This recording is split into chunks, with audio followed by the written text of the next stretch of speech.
The hall went silent the moment Chief Adam stood up. Everything froze. Jessica's veil glowed under the lights. Her belly was big. Her hand was inside Jerry's hand. The pastor smiled, ready to bless them.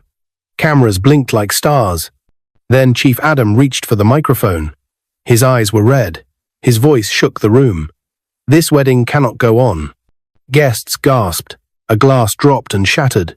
Jessica's fingers tightened around Jerry's. Jerry looked at his father, confused, hurt, and scared. "Why, Daddy?" Jerry asked. Chief Adam swallowed hard. He pointed at Jessica's chest, where the off-shoulder lace showed a small curved birthmark. "Because she is my daughter. Jerry, she is your missing twin sister." The music died. The world seemed to stop breathing. 1 year earlier, the world was loud and bright and full of possibility. At a tech conference in Abuja, Jerry Adam, the billionaire CEO of Gentech, stood on a stage in a navy suit and calm smile. He spoke about building software that helps schools. He spoke about hiring young people and paying them well. He spoke about why Nigeria could lead the world in tech. When the talk ended, he stepped down to meet the crowd. That was when he saw her, Jessica Andrew. She raised her hand and asked a question so sharp it cut through the noise. "Your data pipeline will choke when traffic doubles. Why not add a lazy load test and a message queue?" Jerry blinked. People usually praised him. She challenged him. He liked that. He smiled. "Great point. What would you use?" She answered, fast and clear, drawing a simple diagram on a nearby whiteboard. Her handwriting was neat. After the session, they sat near a window and kept talking. She worked as a lead software developer at a fintech in Lagos. She loved clean code, good food, and late sunsets. She hated bugs and slow Wi-Fi. Jerry laughed. He felt light. She felt seen. They met again the next day. And the day after, when the conference ended, Jerry asked, "Would you join Gentech? I want you to lead a new team." Jessica said no at first. She liked her job. But Jerry didn't give up. He sent her his product plan. He asked for her ideas. He put her name at the center. 2 weeks later, she resigned and joined Gentech. At work, they were a perfect pair. She wrote code that ran smooth. He made deals that opened doors. Together, they doubled the platform's speed and tripled its users. Together, they hired people and built a team that worked like family. At home, they learned small things about each other. They both woke up early. They both liked roasted plantain at night. They both loved the smell of rain. Their birthdays were the same day, July 22. They laughed about it. "Meant to be," Jerry said. "Match made in heaven," Jessica teased. They noticed more. Tiny things that felt like mirrors. They both had a small fear of deep water. They both hummed the same song when they were thinking. And one evening, while they were joking in the gym, Jerry teased her again. "We are so alike," he said. "Same birthday. Same age. Same weird plantain love. Same favorite color, blue," they said together, then burst out laughing. Later, he pointed at his chest, where a little curved mark rested above his heart. "I've got a funny birthmark here. Looks like a tiny crescent moon." Jessica's hand paused. She smiled and changed the topic. She didn't say she had one too. They visited Port Harcourt once to see Jerry's father, Chief Adam Donald. Chief Adam hugged his son and welcomed Jessica with respect. He blessed their relationship. So did Jessica's parents, Cynthia and Johnson. They were warm and proud. Everything looked perfect. Weeks turned into months. They moved into Jerry's mansion on Banana Island. They dreamed about a wedding by the water, about children with bright eyes and fast minds. They worked long hours, cooked on weekends, and fell asleep on the couch with laptops half open. Then Jessica missed her period. Her hands shook when she showed Jerry the test. Positive. Jerry lifted her up and spun her around the kitchen. He cried and laughed at the same time. "You and our baby are my whole heart," he whispered. The pregnancy was hard at first, morning sickness, sore feet, long naps. Jerry bought her flat shoes and soft pillows. He arranged a nurse to check her every week. He refused any meeting that kept him away from her for too long. They planned a wedding simple in length, but rich in beauty. An early evening ceremony by the lagoon, strings of lights like stars, violins in the corner, white roses everywhere. Jessica chose an expensive white lace gown with an off-shoulder design that made her feel beautiful and strong. Her baby bump was round and bold, and she wore it proudly. Everyone was ready. Love was ready. Life was ready. And then today, back to the wedding hall where time stopped. Chief Adam's hand trembled around the microphone. "I will not be alive to see this abomination," he said. His voice cracked. "I did not know until now. I did not see the mark until this moment. That mark is ours. It runs in our blood." Jessica's parents, Cynthia and Johnson, looked stunned. Cynthia gripped her bag like it was the only thing holding her to the ground. Johnson's mouth kept opening and closing without words. Jerry stared at his father. He searched his face. "Daddy, what are you saying?" Chief Adam closed his eyes for a second, heavy with old pain. When he opened them, he looked at Jessica. "Child, what is your date of birth?" Jessica's lips shook. "July 22, she whispered. The guests murmured. Phones lifted. Cameras zoomed in. The pastor dropped his gaze, as if praying. Chief Adam faced the hall. 25 years ago, my wife went into labor. We were poor. We rushed her to a small clinic nearby. She gave birth to twins, a boy and a girl. He swallowed. My wife died that night. A wave of sorrow moved through the crowd. The clinic told me the baby girl died too, he said. They never gave me a body. I was broken. I was young. I did not ask the right questions. I took my son home and held him against my chest. I named him Jerry. I raised him alone. But a memory kept hurting me. A feeling that something was wrong. He turned to Jessica again. When I saw you for the first time, I felt a pull. I tried to ignore it. I told myself it was nothing. But when your gown showed that mark, our family mark, I became sure. Jerry's voice was faint.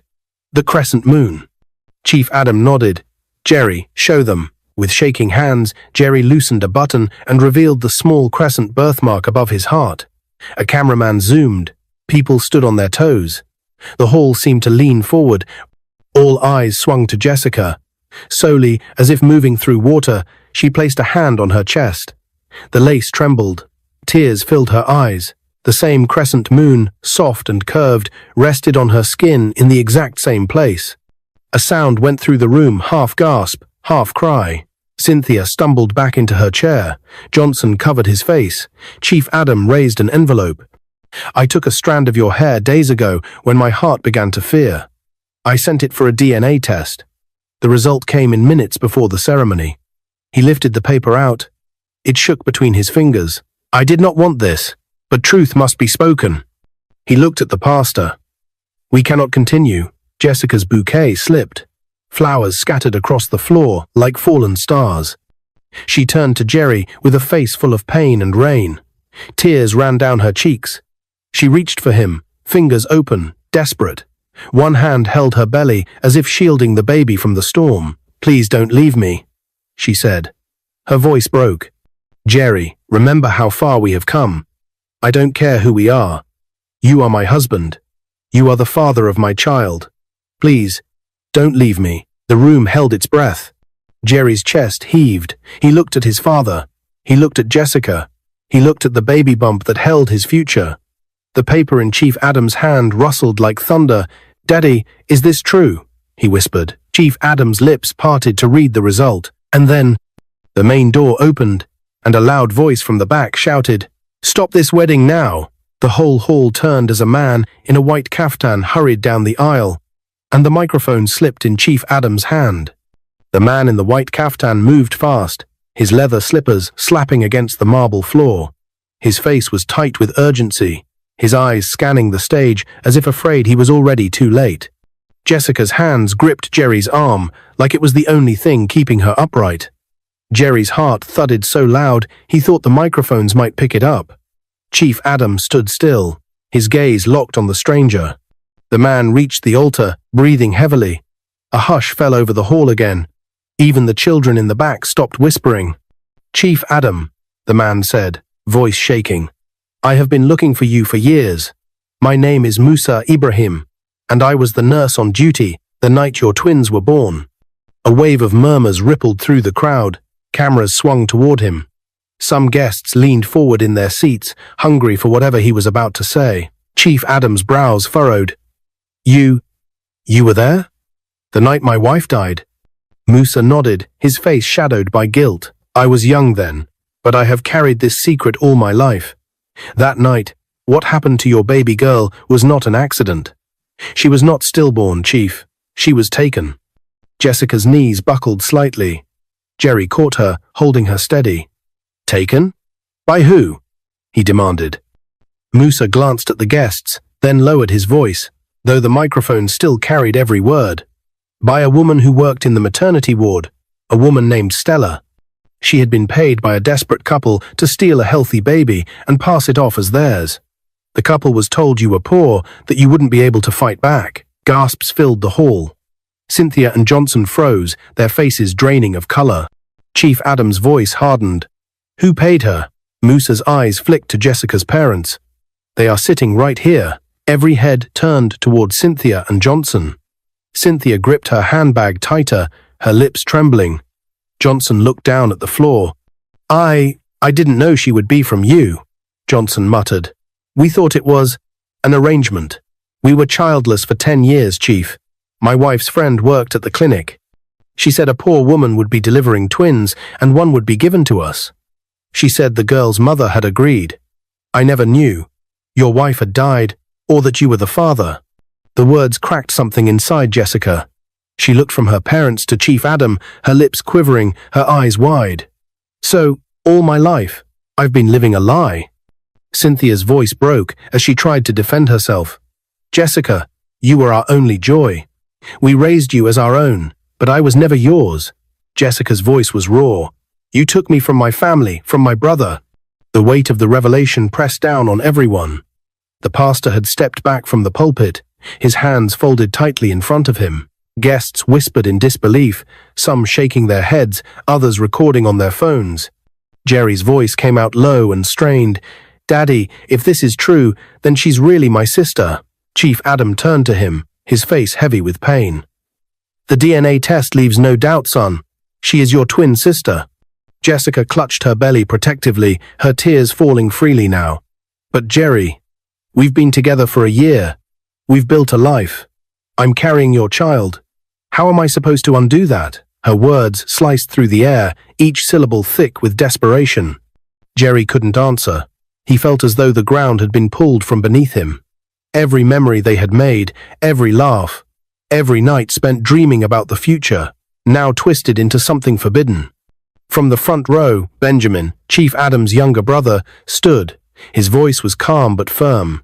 We need to end this here, before the situation becomes worse. This wedding cannot proceed. No! Jessica shook her head violently, her veil swaying. Jerry, please, don't let them take you from me. I don't care about the DNA. I care about us. You're my husband, the father of my baby. Please don't leave me. Her plea silenced even the whispers. The words, please don't leave me, hung in the air like smoke. Jerry took a step back, his eyes glistening. Jessica, you know I love you. But this is bigger than us. If you are my sister, we can't. Jessica cut him off, her voice cracking. I don't care. I won't survive without you. You are all I have. Cynthia, unable to hold it in any longer, fell to her knees before Chief Adam. Please, Chief, don't take her from us completely.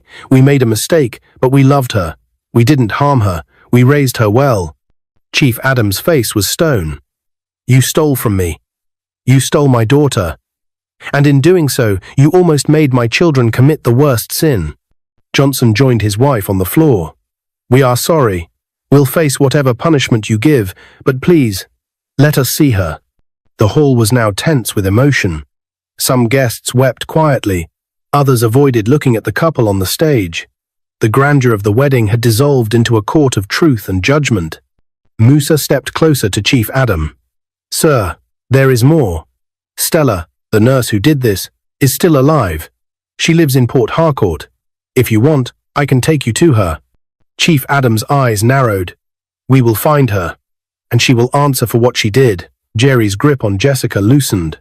The reality was settling in, brick by brick, heavy and cold. Jess, I can't go against my father on this. We have to stop." Jessica's sobs turned into sharp, gasping breaths. "Jerry, don't say that. You promised me forever." "I know," Jerry said softly, "but forever can't break the truth of who we are." Her knees gave way, and she sank to the floor, her hands cradling her belly. The baby kicked, a cruel reminder of the life caught in this storm. Benjamin walked to Chief Adam and whispered something. Chief Adam nodded, then addressed the hall. "This ceremony is over. Jessica will come with us to the Banana Island mansion under security. She will be cared for until the child is born.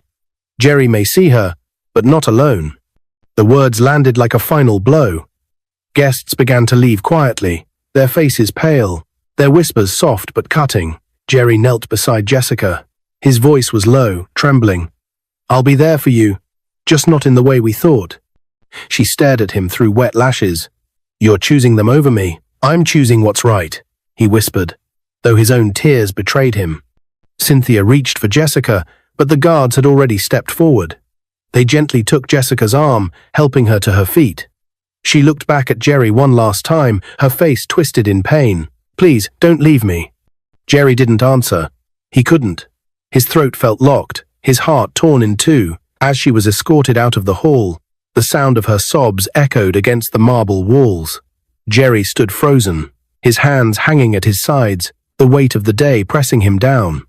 Chief Adam placed a hand on his son's shoulder. "We'll get through this," he said, but Jerry wasn't sure if that was true, because in that moment, as the door closed behind Jessica, he felt like a part of himself had been taken away forever. The Banana Island mansion was quiet, too quiet for a house so large. The chandeliers glowed faintly in the evening, casting long shadows on the marble floors. Outside, the waves lapped against the private dock, but inside, it felt like time had stopped. Jessica sat on the edge of a king-sized bed in one of the guest suites, her eyes fixed on the floor. Her hands rested on her belly, feeling every movement of the baby. She had cried until her eyes burned, but now there were no more tears, only a dull ache inside her chest. A soft knock came at the door. It opened slowly, and Jerry stepped in. Two security guards remained in the hallway, watching him closely. Chief Adam's rules were firm. He could see her, but never be alone with her, without supervision nearby. Jessica looked up, her eyes tired and swollen. "You came," she whispered. Jerry closed the door halfway, glancing back at the guards. "I had to see you," he said, his voice low. "I couldn't leave it like that." She gave a bitter laugh. "Leave it like that? Jerry, my life fell apart in front of hundreds of people today. And you just stood there. That's not fair," Jerry said softly, stepping closer. "I'm trying to protect you." "Protect us." Her head shook slowly. "Protect us? Or protect the image of your perfect family?" The words stung, but Jerry didn't argue. He sat on the armchair beside the bed, leaning forward with his elbows on his knees. "Jess, I've been thinking about everything. The DNA, my father's words, the nurse's confession. It all lines up. It's the truth. And as much as it hurts, we can't ignore it." She turned her face away, staring at the wall. "The truth? The truth is I love you. The truth is we built a life together. The truth is I'm carrying your child. That's my truth." Jerry swallowed hard, his throat tightening. "And my truth is, you're my sister." Her body flinched at the word. "Don't say that. It's what the facts say," Jerry replied. "Jess, if we pretend otherwise, we'll be living in denial. It'll destroy us." She looked back at him with eyes full of pain. "It's already destroying me." The silence between them grew heavy. Outside the door, the guards shifted their weight, the faint creak of leather shoes the only sound. Finally, Jessica's voice broke the stillness. "When I was little, I used to dream about meeting my real parents. I used to wonder if they were kind, if they would be proud of me. Now I find out my real father has been in my life all along, and I didn't even know. And the man I love, the father of my baby, is my twin brother. How am I supposed to live with that?" Jerry didn't have an answer. He wanted to take her in his arms, to tell her they would figure it out. But the truth was a wall he couldn't climb over. Just then, the door opened again. Chief Adam stepped inside, his presence filling the room.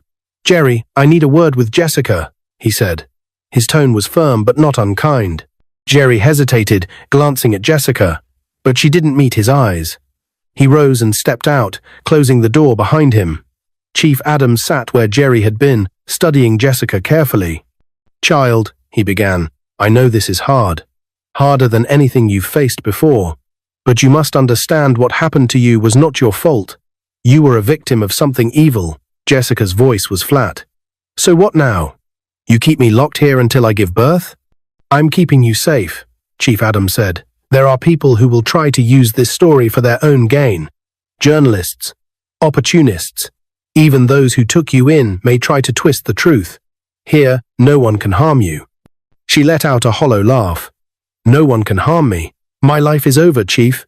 What more harm could there be?" Chief Adams' eyes softened. "Your life is not over. You are young, intelligent, and strong. You will raise this child with dignity, and one day you will rebuild your life." Jessica's hands tightened over her belly. "And Jerry? What happens to him?" "To us? You will both remain in each other's lives," Chief Adams said carefully. "But as brother and sister, not as husband and wife. It will take time, but you will accept it." Jessica's gaze hardened. "I'll never accept it." Chief Adams stood slowly, as if the weight of her words pressed on him. "Time changes more than you think," he said before leaving the room. The next morning, news of the halted wedding was everywhere. The headlines screamed, "Billionaire CEO's wedding stopped after bride revealed as his lost twin sister." "Shocking DNA test halts high-profile Lagos wedding." Photos of Jessica in her lace gown, her belly visible, tears streaking her face, were plastered across blogs and newspapers. Videos of Chief Adams' revelation were trending online, with strangers debating the story in comment sections. In another part of the mansion, Jerry sat in his study, scrolling through the coverage. Every word felt like a dagger. He slammed the laptop shut and buried his face in his hands. Benjamin walked in quietly. "Jerry, you need to eat something." "I'm not hungry," Jerry muttered. Benjamin sat opposite him. "You think starving yourself will make this easier? It won't. You have to be strong for her, for the baby, and for yourself." Jerry looked up, his eyes red. "I don't even know who I am anymore, Uncle. One moment I'm planning my wedding, and the next I'm told I've been in love with my own sister. How do you come back from that?" "You take it one day at a time," Benjamin said simply. "You focus on what you can control. You make sure she feels supported, and you protect the baby." Jerry leaned back in his chair, staring at the ceiling. "She begged me not to leave her. Do you know how that feels? To have the person you love beg you, and you can't give them what they want." Benjamin's voice was steady. "It feels like tearing yourself in two. But Jerry, love isn't always about getting what you want. Sometimes it's about doing what's right, even when it breaks you." Later that afternoon, Jerry was allowed another supervised visit with Jessica. She was sitting by the window, looking out at the water. He sat beside her quietly. For a while they said nothing. The sound of waves filled the space between them. Finally, Jessica spoke without turning her head. "Do you think we'll ever be okay?" Jerry hesitated, then answered honestly, "I think we'll survive. And maybe, one day, that will be enough." She closed her eyes, a tear slipping down her cheek. "I don't want to just survive." "I know," Jerry whispered. Outside, the sun began to set, painting the sky in shades of gold and pink. It should have been beautiful, but for them, it was just another reminder that the day was ending, and nothing had changed. And somewhere deep inside both of them, they knew the hardest days were still to come. 2 weeks had passed since the wedding that never was, but the memory was still raw, like a fresh wound no one dared touch. The Banana Island mansion had become a cage. Jessica barely left her room except for short walks in the private garden. Her once bright personality had dulled into quiet resignation. Jerry visited her every day under Chief Adams' strict supervision, but their conversations were short and heavy, full of unsaid words. The world outside hadn't moved on. Every gossip blog, every social media feed, every late-night talk show still had their names in headlines. Forbidden love, the billionaire and his sister, DNA drama, Lagos wedding, stopped in shocking twist. People who didn't know them acted like they did. Some called it fate, others called it sin. Everyone had an opinion. On a humid Thursday morning, Jessica sat at the vanity, brushing her hair slowly. The baby's kicks were stronger now, sometimes enough to make her gasp. The nurse assigned by Chief Adam checked her blood pressure and smiled politely, but Jessica barely responded. A knock came. The door opened and Jerry stepped in. This time, the guard stayed farther back, giving them a little privacy. "You look tired," Jerry said, his voice gentle. "I don't sleep much," Jessica replied, her tone flat. He sat in the chair beside the vanity. "Jess, I know this isn't how you wanted things to be. It's not how I wanted it either. But you have to take care of yourself for the baby." Her eyes met his in the mirror. "And what about after the baby comes, Jerry? What happens to me then? I just sit here while you move on with your life." Jerry hesitated. "You'll have your life too. It will just look different." Her lips trembled, but she swallowed back the tears. "Different? Different like you finding someone else to love? Different like me, having to watch you get married to another woman while I pretend it doesn't kill me?" "Jess, no," she cut in sharply, turning to face him fully. "You don't get to Jess's me. We were building a future together. You put this ring on my finger." She held up her hand, the engagement ring still glinting. "And now, because of some paper and a story from 25 years ago, you're telling me it's over." Jerry's voice was quiet but firm. "It's not just a story. It's the truth. And if we ignore it, we destroy ourselves." Her eyes hardened. "You've already destroyed me." That afternoon, in the downstairs study, Chief Adam was meeting with his lawyer. Benjamin sat nearby, listening quietly. "We've filed the petition against Cynthia and Johnson," the lawyer said. "They'll be summoned to court within the week. The charge is unlawful possession and concealment of a child. If convicted, they could face prison." Benjamin frowned. "Adam, are you sure about this?" They raised Jessica. Wrong as it was, they loved her. "They loved her on a lie," Chief Adam said coldly. "And if I let them walk away without consequence, it tells the world they could steal a child and keep her without justice." "Justice?" Benjamin asked. "Or revenge?" Chief Adam's jaw tightened. "It's both." That evening, Jessica was escorted downstairs to join Jerry and Chief Adam for dinner. It was the first time in days she had eaten at the same table as them. The chef served a goosey soup and pounded yam, but Jessica barely touched her plate. The silence was heavy until Chief Adam spoke. "I met with the lawyer today," he said. "The case against Cynthia and Johnson will proceed. They will answer for what they did." Jessica's head snapped up. "You're taking them to court?" "Yes." Chief Adam said simply. "You can't do that," she said, her voice trembling. "They're my parents. They are not your parents." Chief Adam interrupted. "They are thieves who stole you from me." Jessica's voice rose. "They may not have given me life, but they gave me love.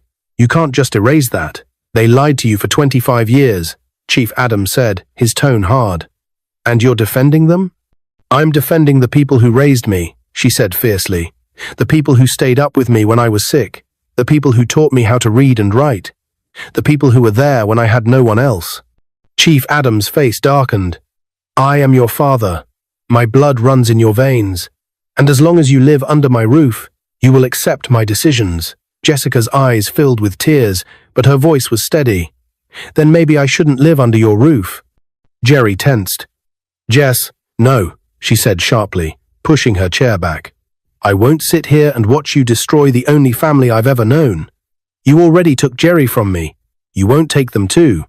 Before anyone could respond, she stood and walked out, her footsteps echoing against the marble. Later that night, Jerry found her in the garden, sitting on a bench under the palm trees. The air was heavy with the scent of hibiscus. "You can't leave," Jerry said quietly, taking a seat beside her. "You are 8 months pregnant. Where would you go?" "I don't know," she admitted, staring at the ground.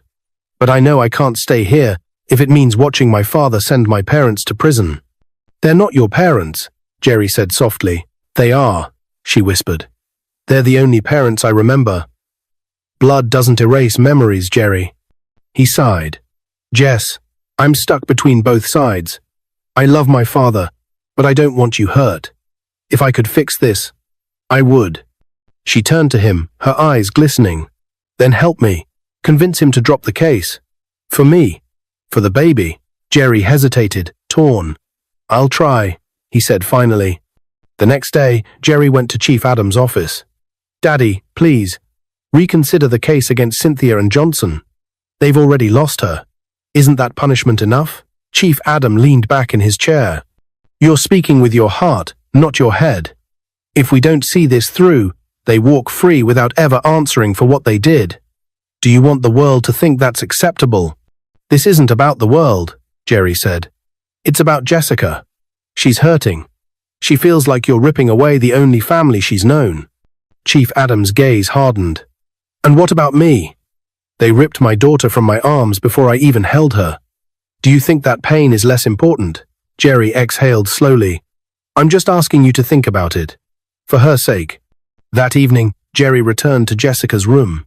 She was sitting by the window again, the baby shifting inside her. Well?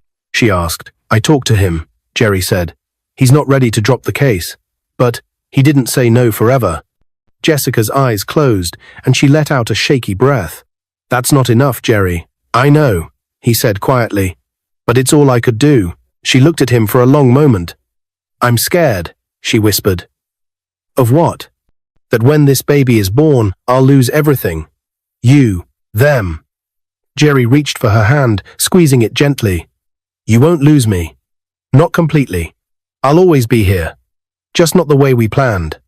Her lips trembled. That's what I'm afraid of. Outside, in the hallway, Benjamin stood listening. His face was grim. He knew that if something didn't change soon, the tension in this house would explode and take everyone down with it. The morning Jessica went into labor, the sky over Lagos was heavy with rain. Thunder rolled far off, and the Banana Island mansion buzzed with sudden urgency. It happened just before dawn. Jessica had been pacing her room, restless from another sleepless night, when a sharp pain tore through her.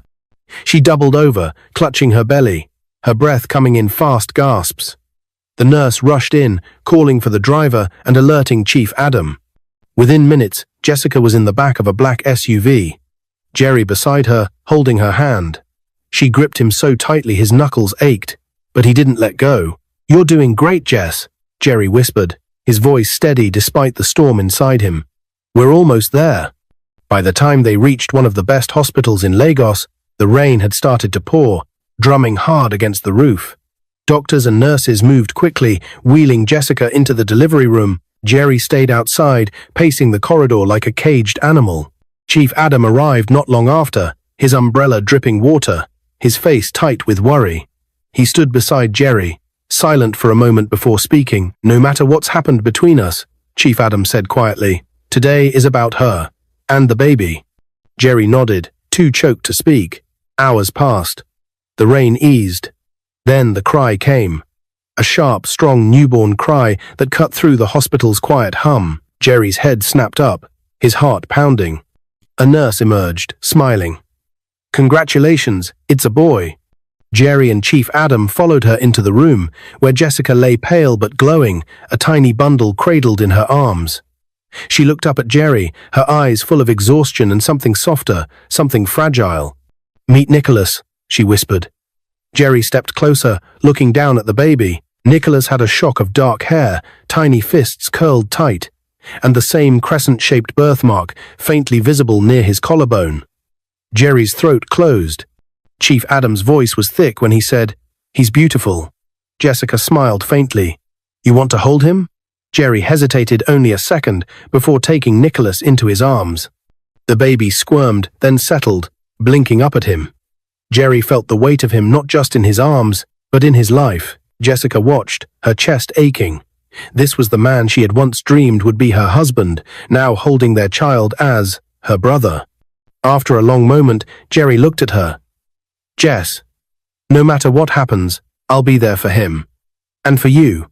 Always." She nodded, tears slipping down her cheek. "I know." Jessica's recovery was slow but steady. The mansion was quieter now, with the soft sounds of a newborn filling the halls. Jerry visited daily, sometimes staying for hours, learning how to hold Nicholas, how to soothe him, how to change him. But their conversations stayed careful, skirting the past. One evening, while Jessica was rocking Nicholas to sleep, Jerry came in with a small smile. "He's going to be smart," he said. I can feel it. Jessica looked up at him, her eyes lingering a little too long. He's got your eyes. And your stubbornness. Jerry chuckled softly, then grew serious. Jess, I've been thinking. We can work together to raise him. We'll give him the best of everything. But we have to do it the right way. She looked down at Nicholas, stroking his cheek. The right way. She echoed, her voice flat. Which means, Jerry continued gently, we let the past stay where it is. We accept who we are now. Jessica's fingers stilled. And who are we, Jerry? He swallowed. We're family. Just not the way we planned. Her lips trembled, but she didn't argue. Instead, she held Nicholas closer, breathing in his baby scent like it was the only thing keeping her anchored. 3 years later, Nicholas stood in front of a cake covered in tiny planes, his eyes wide with excitement. He was obsessed with airplanes, already talking about becoming a pilot or an engineer. Jessica and Jerry stood side by side, clapping as he blew out the candles. In the crowd, Chief Adam watched them, his expression unreadable. They had all come a long way since that day in the wedding hall. The wounds hadn't fully healed, maybe they never would, but they had learned to live with them. Still, every now and then, when Jessica caught Jerry looking at her just a little too long, or when his hand lingered on hers a moment too much, she wondered if the past was really gone, or just sleeping. And Jerry, though he never said it aloud, sometimes wondered too, because no matter how much time passed, one truth remained. Some bonds couldn't be broken, no matter how much the world said they should. The years had a way of softening sharp edges. Nicholas grew tall and curious, a boy who loved books about airplanes and spent hours sketching designs in his notebooks. Jessica threw herself into motherhood and her work at Gentech, where she and Jerry still ran the company side by side, but the old pain lingered, less like a wound, more like a scar. One evening, Nicholas was playing in the garden, chasing fireflies, when Jessica found Jerry sitting alone on the patio. He was watching the boy with a quiet smile. He looks like you when you were his age, Jessica said, sitting beside him. Jerry glanced at her. And he's got your determination. I can already see it. They sat in silence for a moment, the sound of Nicholas's laughter drifting through the air. Jess, Jerry said finally, his tone gentle. I need to tell you something. She turned to him, bracing herself. I met someone, he said. Her name's Olivia. She's an accountant for one of the oil companies. It's serious. Jessica's heart gave a small, unexpected ache. She forced a smile. That's good. I'm happy for you. I wanted you to hear it from me, Jerry continued. You've been more than my sister. You've been my best friend. I don't ever want you to feel like I'm leaving you behind. Jessica swallowed hard. You're not. You've given me more than you know, Jerry. And maybe it's time for both of us to start new chapters. She hesitated, then added, There's someone I've been talking to too. Uche. He's a doctor. Jerry's brows lifted slightly, then he smiled. He'll have to be a good man to deserve you. They both laughed softly, the tension easing. Months later, they stood side by side again, but this time at a double wedding ceremony. Jerry and Olivia at one altar, Jessica and Uche at the other, Chief Adam beaming as he walked them both down the aisle. Nicholas carried the rings, proud and smiling, his small hands steady. When the vows were said and the cheers filled the air, Jessica caught Jerry's eye. There was no longing there now, only love, deep and unshakable, the kind that no scandal or truth could break. They had let go of what could never be, but held on to what mattered most. Family. And as the sun dipped low over Lagos, casting the world in gold, Jessica knew finally that this was the ending she hadn't imagined, but the one she could live with. If you enjoyed this story, comment, share, and subscribe to our channel for more interesting stories.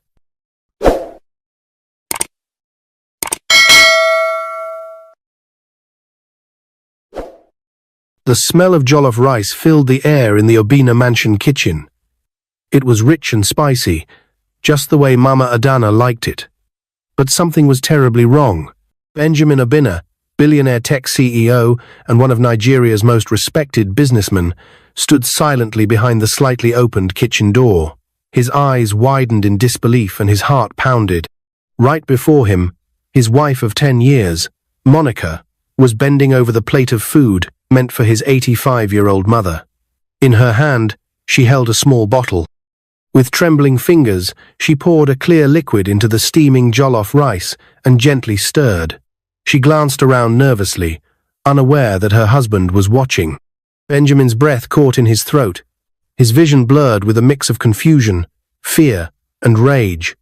He didn't want to believe it. Not Monica, not the woman he had loved and protected for a decade. But there it was, right in front of him. She zipped the bottle back into a small velvet pouch tucked inside her handbag and wiped her hands clean on a napkin. Just as she turned to leave the kitchen with the poisoned food in her hands, "Monica!" Benjamin's voice thundered. She froze. Her eyes darted to him, her mouth open but no words came out. The tray of food trembled in her grasp. "So this is what you've become," Benjamin said, stepping into the kitchen fully now. "You want to kill my mother? A woman who's only ever loved and protected you like her own daughter?" Monica's hands dropped the tray, and it crashed to the floor. Jollof rice scattered across the tiles. The sound of the breaking plate was nothing compared to the silence that followed. I can explain," she whispered, already dropping to her knees. "Explain?" Benjamin snapped, his voice trembling. "Explain how you were about to feed poison to an 85-year-old woman who calls you her daughter. Tell me how you became this heartless." Monica burst into tears. "It was the devil. I swear, it wasn't me. It was Sandra. She said Mama is the reason I can't have a child, that she's a witch." Benjamin stepped back, his face twisted in pain.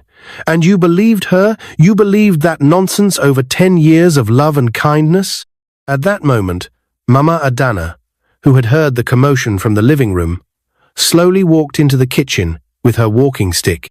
Her face was confused at first, but when she saw Monica kneeling, crying, and the mess of food on the floor, she knew something terrible had happened. "Mama," Benjamin said softly, tears forming in his eyes. "She tried to poison your food." Mama Adana gasped. "What? Monica?"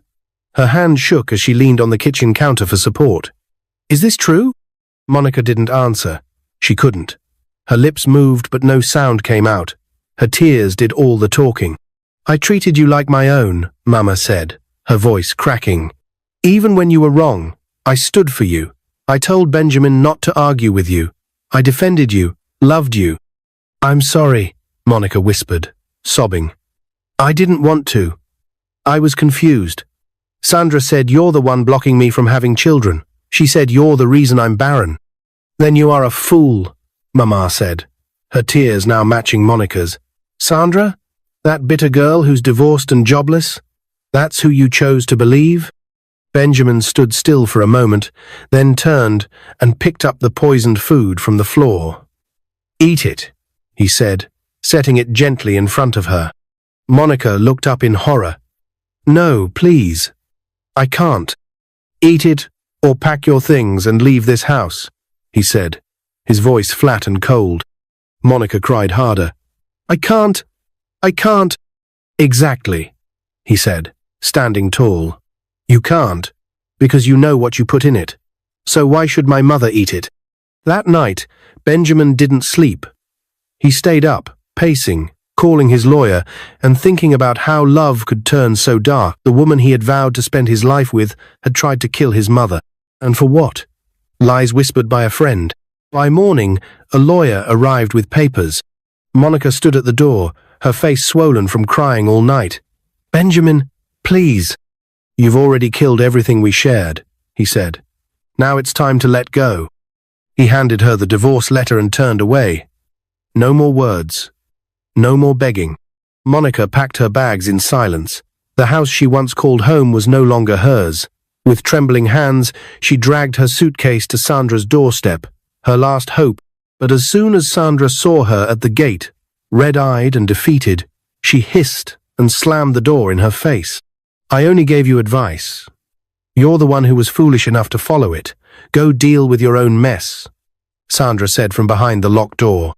Monica stood there for minutes, unable to move, her suitcase beside her and shame flooding her chest.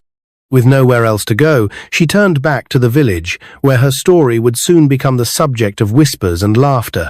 But that was only the beginning. A woman who poisons her own mother-in-law? God forbid. That was the first thing Monica heard when she returned to her father's compound in her hometown of Umuahia. The sun beat down hot and heavy as she dragged her bag through the dusty path that led to the small gate.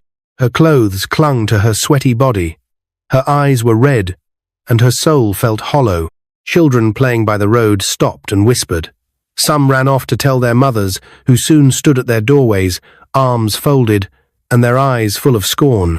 "Mama Sarah, is that not Monica? The one they said tried to poison her rich mother-in-law." "Ah, that one? She's back in the village now. From Banana Island to bush path life is funny," the woman said. Monica's heart sank deeper with every step. Her father, Mr. Anderson, sat outside on a wooden bench, peeling mangoes. His expression didn't change when he saw her. He simply looked at her swollen face, then turned his eyes to the ground. Her mother, who had been inside, rushed out. "Monica, my daughter!" she cried, pulling her into an embrace. But Mr. Anderson stood up quietly and went back into the house without a word. That night was the longest of Monica's life. She couldn't eat. She lay on the hard mat in her old childhood room, staring at the cracked ceiling. The voices from the street kept echoing in her head. She threw away a billionaire marriage because of jealousy. That's what happens when you keep friends who are failures. Who knows if she was planning to kill her husband too, the villagers said. The worst part wasn't the shame. It was the regret. The face of Mama Adana wouldn't leave her mind.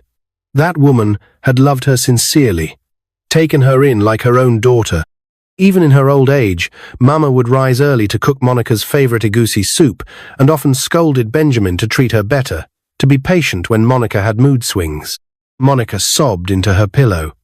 The next few weeks were unbearable. Monica couldn't even step into the market without women pointing fingers or whispering. Some called her a witch. Others warned their daughters never to end up like her. But amid the rejection, something stirred in her.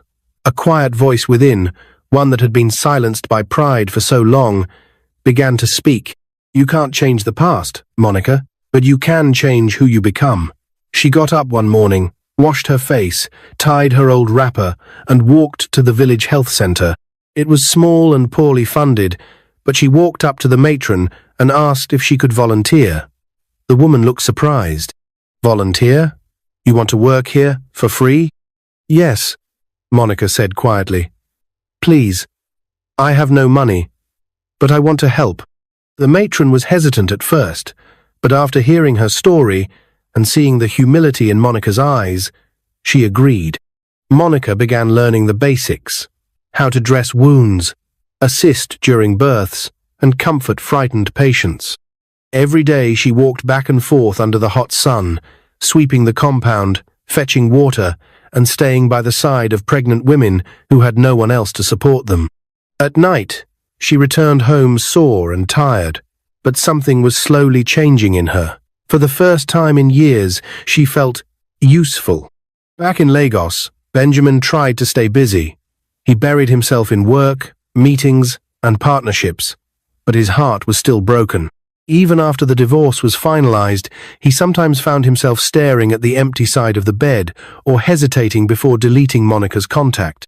He had loved her deeply. Mama Adana tried to comfort him, but she too had lost something. She never mentioned Monica again. But sometimes, late at night, she sat in the living room looking at the framed picture of Benjamin and Monica on their wedding day. A silent tear would fall. One evening, Benjamin came home early and found his mother quietly praying. "Mama, are you all right?" he asked, sitting beside her. She smiled weakly. "My son, I'm fine, but I keep thinking of that girl." Benjamin didn't say anything. "She did a terrible thing, yes," Mama continued. "But I don't believe she's an evil person. She was foolish, misled, and I still think a part of her regrets it deeply." Benjamin nodded. "Maybe, but I can't go back, Mama. That wound runs deep." "I'm not asking you to go back," she said, "but maybe one day we should see her again. Not for her, but for ourselves." so we can fully let go." Benjamin didn't answer, but that night he found himself scrolling through Monica's old photos, pictures from their early days, when they would laugh for hours about nothing, when their love was pure and untouchable. 2 years later, life had taken a new turn. Benjamin met Amanda, a brilliant, kind-hearted software engineer who challenged him intellectually and emotionally. Their bond grew slowly, but steadily. Unlike Monica, Amanda wasn't flashy or loud. She was grounded, patient, and full of ideas. Together, they restructured Benjamin's tech company and expanded into educational apps for rural communities. It was Amanda's idea to start a free coding boot camp for underprivileged youth. And then, one beautiful August morning, Amanda gave birth to a healthy baby boy. They named him Uche. When Benjamin held his son for the first time, tears flowed freely down his cheeks. Years of pain melted away in that one moment. He looked up at Mama Adana, who was sitting in a chair nearby, beaming with joy. "God has finally answered us, Mama." Mama Adana nodded, but then her smile faded slightly. "I keep thinking of Monica. I hear she's back in the village, that she helps at the clinic. People say she's changed." Benjamin's heart twitched. He had tried to forget. But now that Mama mentioned her, the old emotions came rushing back. Not anger, but something softer. Pity. Maybe even forgiveness. "She's no longer the same woman who tried to poison me, Benjamin. I feel it in my spirit," Mama said. Benjamin sighed deeply. "Then maybe it's time we see her, for closure." The next day, Benjamin packed the car with baby Uche, Amanda, and Mama Adana. They made the long journey to Monica's village, dust kicking behind their tires as they pulled into the compound of the Anderson family home. Monica, who had just returned from the health center, stood frozen at the sight of them. She couldn't speak. Benjamin stepped out first, holding his son in his arms. Amanda followed, then Mama Adana, walking slowly with her cane. Monica dropped her bag and burst into tears. "I'm sorry. I'm so sorry," she cried, falling to her knees in front of them. Benjamin knelt beside her. "Monica, I didn't come to take you back. I came to forgive you. Truly." Monica looked up in disbelief, her face covered in tears. "I understand now. You were broken, and someone led you astray," he said softly. "But I've moved on. I have my family now. This is Uche, and this is Amanda, my wife." Monica turned to Mama Adana, who gently touched her shoulder. "I forgive you too, my daughter," Mama whispered. "Let's end this pain today." Monica cried harder. Her parents, who had been watching silently, also stepped forward and apologized, their own eyes full of shame and regret. But what Benjamin said next shocked everyone. "I want to rebuild this house for your family. And I've heard you're now a midwife. I want to build a maternity hospital in your name." Monica gasped. "Why? After everything?" "Because sometimes kindness must win," Benjamin replied. "Let this be a new beginning. For all of us." 7 months later, the dusty village of Umuahia was buzzing with excitement. It wasn't every day that a billionaire returned, not just with words, but with action. At the center of it all stood a magnificent cream-colored building with a green roof and wide glass doors that reflected the rising sun. Boldly written on a polished marble sign near the gate were the words, "Kindness Maternity Hospital, a gift of redemption and grace." Villagers gathered in clusters, whispering in awe as construction workers added final touches. Some stood under mango trees, while others shaded themselves with wrappers. For many, it felt like a dream. Monica stood at the front steps of the hospital, wearing a simple white nurse's gown. Her hair was neatly packed, and she had a calm but emotional expression on her face. Her eyes scanned the building, then looked over at her parents who were seated on a bench under a canopy set up for the small commissioning event. This wasn't just a building. This was a second chance, a silent apology from life, and a living proof that your worst mistake didn't have to be the end of your story. Mama Adana arrived with Amanda and baby Uche. Her face lit up when she saw the hospital. "This is beyond beautiful," she whispered to Benjamin, who helped her out of the car. Benjamin smiled and turned to Monica, who stood frozen as they approached. She bowed slightly. "Good morning, Mama. Amanda, Benjamin." Her voice was calm but humble. Amanda smiled warmly. "You've done well, Monica. This place is amazing." Monica nodded, her throat tight with emotion. "Thank you. Thank you for believing I could still be something." Benjamin reached out his hand and shook hers. "We didn't build this for you to thank us. We built it because we believe in what it will do. For women, for children, for this village." Monica blinked fast to keep the tears from falling. The ceremony began under the shade of the trees and canopy. A few local elders said prayers.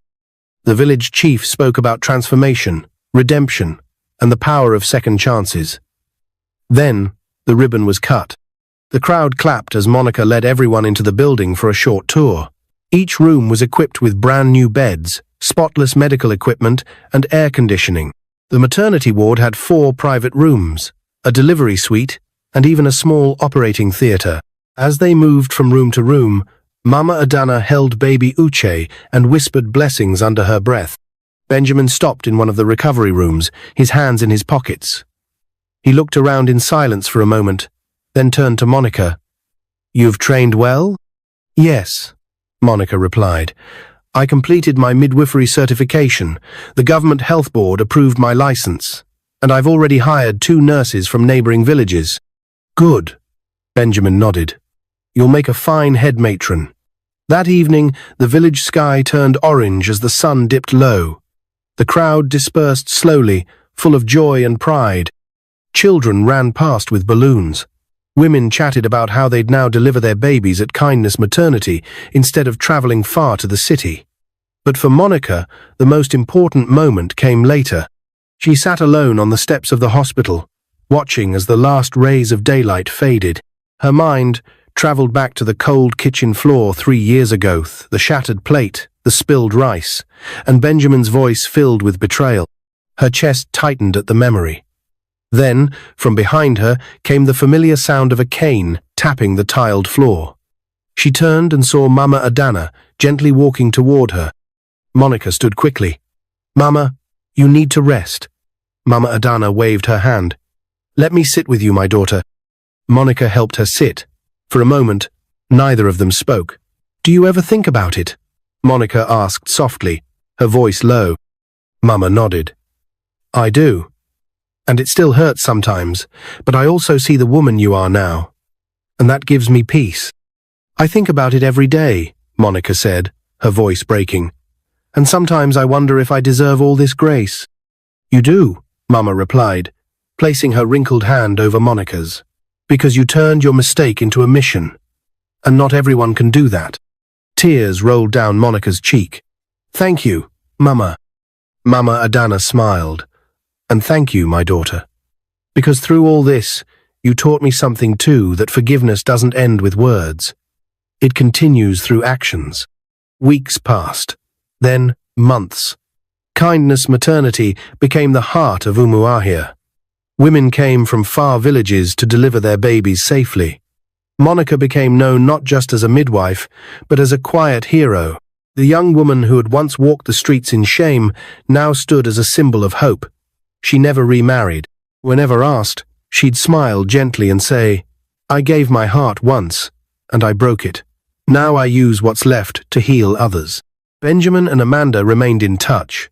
They supported the hospital with supplies and made occasional visits with Uche.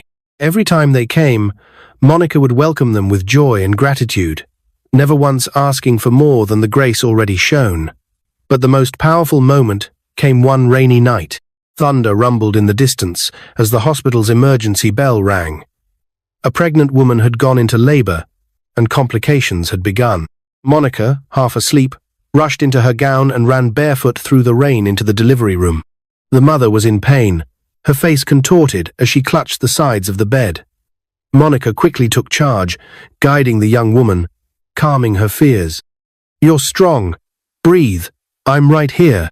As the storm raged outside, new life entered the world. A beautiful baby girl. The mother cried, Monica cried, and even the rain seemed to pause in respect. Later that night, as she rocked the newborn in her arms, Monica whispered, You have no idea what this place used to be, but you're why it is what it is now. She looked up at the framed sign on the wall. Kindness Maternity. A gift of redemption and grace. Her eyes shimmered. From being a broken woman to becoming the one who now caught life in her hands, Monica had come full circle. But little did she know, life still had more plans. The rainy season came in full swing to the village. Thunder rolled across the sky like a drum, and the red earth soaked up every drop. But inside the white-walled halls of Kindness Maternity, the glow of soft lights and the warmth of healing made the storm outside feel like a distant song. Monica stood in her office, staring out the wide window, watching raindrops race down the glass. She had just finished attending to a mother of twins who had gone into labor early. Her gown was stained with birth fluids, and her eyes were tired, but there was peace in her heart. She had built something real. She sat behind her modest desk and picked up her notebook to review patient files when a nurse knocked gently on her door. "Madam Monica," the nurse said, slightly out of breath. "There's a man outside. He says he wants to see you. He looks urgent." Monica frowned. "A patient's husband?" The nurse shook her head. "No, he's not from here. He said his name is Jerry. Jerry Anderson." Monica's heart skipped. That name. It was familiar, too familiar. She stood slowly. "Let him in," she said. Moments later, the door opened, and Jerry walked in, her younger brother. He had changed. Taller, leaner, a little older looking than she remembered. His shirt was damp from the rain, and he looked nervous. "Monica," he said, almost in a whisper. She blinked, stunned. "Jerry?" He nodded. "It's me. I'm sorry to come like this." Monica hurried from behind her desk and embraced him tightly. It had been over 5 years since they'd seen each other. After her marriage crumbled, Jerry had cut off communication because he was hurt and embarrassed, angry at the disgrace she brought to the family. Now, he was here. Tears welled in her eyes. "You came?" "I had to," he said. "I heard about the hospital. I didn't believe it at first. But then, I kept hearing your name, Monica. The woman who helps the poor deliver their babies. The woman who's saving lives." She stepped back slowly and gestured for him to sit. "I never thought you'd forgive me." He sighed, running a hand through his wet hair. "I was angry, ashamed, but I was also wrong. I judged you without knowing how deep your pain was. You made a mistake, but you turned it into something incredible." They both sat in silence for a while. "I came," Jerry said, "because I need your help." Monica blinked. "Help? What's wrong?" "It's our cousin, Chisholm. She's pregnant. Abandoned. The man ran off when he heard she was expecting twins. She's in the next village, and the clinic there is closed down. She has no money." Monica stood instantly. "Bring her here." Later that night, Jerry returned with Chisholm. She was pale, weak, and heavily pregnant. Monica rushed to her side and took her into the emergency ward. The twins were coming early, just like the last patient she had helped a few nights before. But this case was more complicated. Chisholm had dangerously high blood pressure, and her breathing was shallow. Monica moved quickly. She called in her team. They worked for hours. It was nearly morning before the first cry rang out a healthy baby boy. And 5 minutes later, another, this time a girl. Tears ran down Jerry's cheeks as he stood at the doorway, watching. "You saved them," he said softly. "No," Monica replied, gently wrapping the newborns in blankets. "God saved them. I was just his hand." Chisholm smiled weakly. "You're not who people said you were, Monica. You're better than all of them." Monica held her hand. "You rest now. You're safe here." The story of Chisholm's delivery spread across the village. People talked not just about the twins, but about the woman who had changed her name from scandal to salvation. More patients came. More lives were saved. But something else began to grow quietly in Monica's heart. The weight of her past. No matter how much she gave, no matter how much she helped, there were moments, quiet moments, where she still wondered if the world had truly forgiven her. One evening, she sat outside the hospital garden, watching the sun set behind the trees. The sky was painted in gold and orange. She held her journal in her lap, the one where she wrote prayers and thoughts she couldn't say out loud. She scribbled, "God, you gave me a second chance, but sometimes I still feel like a shadow of who I could have been. Help me forgive myself, fully." As she closed the book, a soft voice called behind her, "Monica." She turned. It was Amanda, dressed in a simple pink blouse and jeans. Amanda walked up the stone path, her smile warm and open. Beside her, holding a toy stethoscope around his neck, was Uche. Monica stood slowly. "Amanda, I didn't know you were coming." Amanda hugged her. "We wanted it to be a surprise." Uche ran to her and hugged her waist. "Auntie Monica?" She laughed, picking him up. "You've grown so tall." Amanda smiled. "He always insists on visiting you. He says he wants to become a doctor because he heard you save people." Monica's throat tightened. That means so much. They sat together in the garden, watching Uche chase butterflies. Amanda glanced at her. "I know we've said our forgiveness, but I just wanted you to know. I'm truly thankful for you. Without your fall, Benjamin and I wouldn't have met. And because of that fall, this entire hospital exists." Monica looked at her, shocked. Amanda continued, "I believe some blessings come from broken places, and I've never seen someone rise so powerfully from theirs." Tears welled up in Monica's eyes again, but they weren't tears of sorrow. They were tears of peace. "Thank you," she whispered. "Thank you for your kindness, and for loving him." Amanda took her hand. "You're family now, Monica. That will never change." As the evening breeze picked up and the sun finally dipped below the trees, Monica looked up at the hospital once again. It no longer just stood as a symbol of forgiveness or redemption. Now, it was proof that no one, no matter how broken, was beyond being used for something beautiful. But just when Monica thought she had finally found her place in the world again, something unexpected happened. 3 weeks after Amanda and Uche's visit, life at Kindness Maternity Hospital continued as usual. Babies were born. Women healed. Monica spent her days moving between the delivery room, her office, and community outreach events. She had finally found rhythm, balance, and peace. Or so she thought. One quiet morning, Monica arrived early at the hospital to do her routine rounds. The fog had not yet lifted from the hills of Umuahia. The nurses were just beginning to mop the corridors when she walked in. She greeted them with her usual warm smile and entered her office to begin paperwork. There, sitting on her desk, was an envelope. No name, no stamp, just a plain white envelope sealed tightly. Monica frowned, picked it up, and gently tore it open. Inside was a folded sheet of paper, and as her eyes scanned the first few lines, her hands began to tremble. "Dear Monica, you don't know me, but I know who you are. I know what you did years ago and how it nearly destroyed your life. But I also know what you've done since. The lives you've saved, the good you've spread.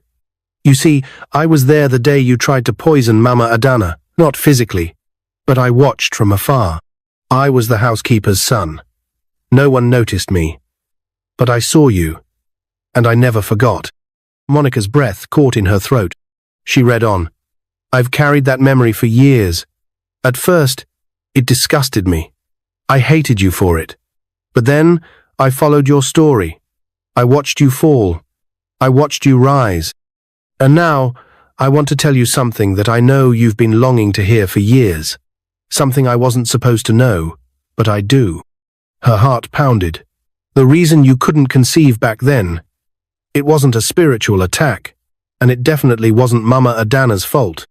Benjamin's uncle, Chief Anayo, once bragged in a drunken conversation that he paid a doctor in Lagos to falsify Benjamin's fertility test just to prevent any heir from being born. He was bitter that Benjamin inherited the company. It was all sabotage." Monica gasped. "So you see, your womb was never the problem. Your body wasn't cursed. You were just caught in someone else's evil plan. I don't know if this truth brings you peace, but I thought you deserved to know. Signed, a witness to your story." The paper dropped from Monica's hands. She couldn't move, couldn't speak. The walls of the office spun around her. All these years, 10 years of pain, confusion, shame. It was never her fault. She stood slowly, walked to the window, and stared out at the blooming hibiscus plants in the garden. Tears slid down her cheek. All these years, I carried guilt that never belonged to me. That evening, she sat alone in her room, the letter folded on her lap. She had read it again and again, hoping it wasn't a cruel trick, but it felt real. Too real. And it filled her with a mixture of emotions, rage at Chief Anayo's wickedness, sorrow for what could have been, and a strange relief. I was never broken. I was just betrayed. She thought of Benjamin, of Amanda, of baby Uche. Would it matter now? Would it even change anything? Then she shook her head. No. She had made peace with the past. This letter wasn't an invitation to reopen old wounds. It was a final key to closing the last door that had remained slightly open in her heart. She stood, walked to her drawer, and took out her journal. There, in bold letters, she wrote, "I am free. Truly, finally, deeply free." Months passed. The hospital continued to grow in reputation. NGOs from across the country began to sponsor equipment. Young girls volunteered to train under Monica, and her story, once whispered in shame, became a tale shared in classrooms and churches as a lesson in forgiveness and transformation. One morning, while Monica was holding a seminar for young mothers, a car pulled up at the hospital gate, a black SUV with tinted windows. She paused, squinting through the curtains. The car door opened, and Benjamin stepped out. Monica's heart jumped. She hadn't seen him in months. He looked different, more mature, slightly grayer, but calm. He walked in slowly, as though he were uncertain whether to go forward or turn back. Monica stepped outside and met him halfway. "Benjamin," she said softly. "Monica," he replied, holding her gaze. There was a pause. Then he smiled gently. I wanted to see you. I heard about the twins you delivered last week and the new wing being built." "Thank you," she said. "It's been a lot, but worth it."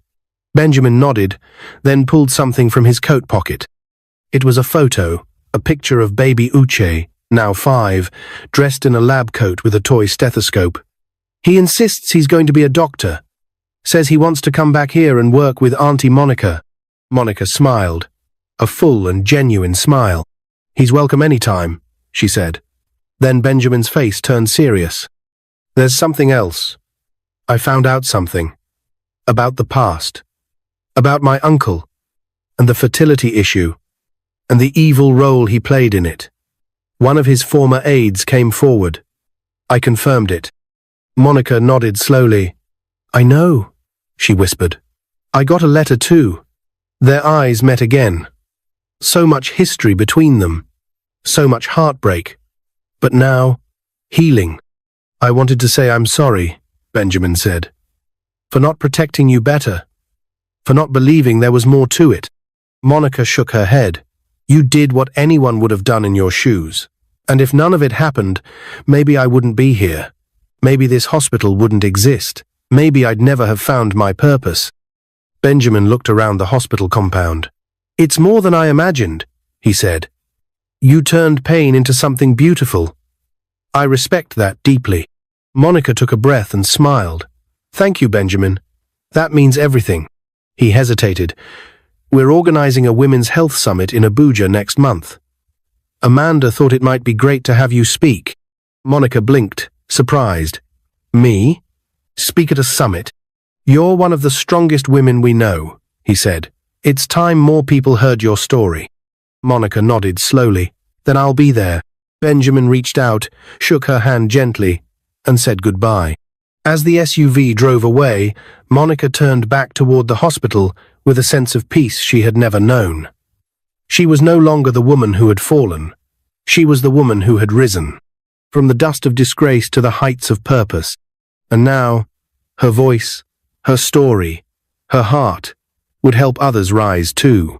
What is your view about this story? Where are you watching from? If you enjoyed this story, comment, share, and subscribe to our channel for more interesting stories.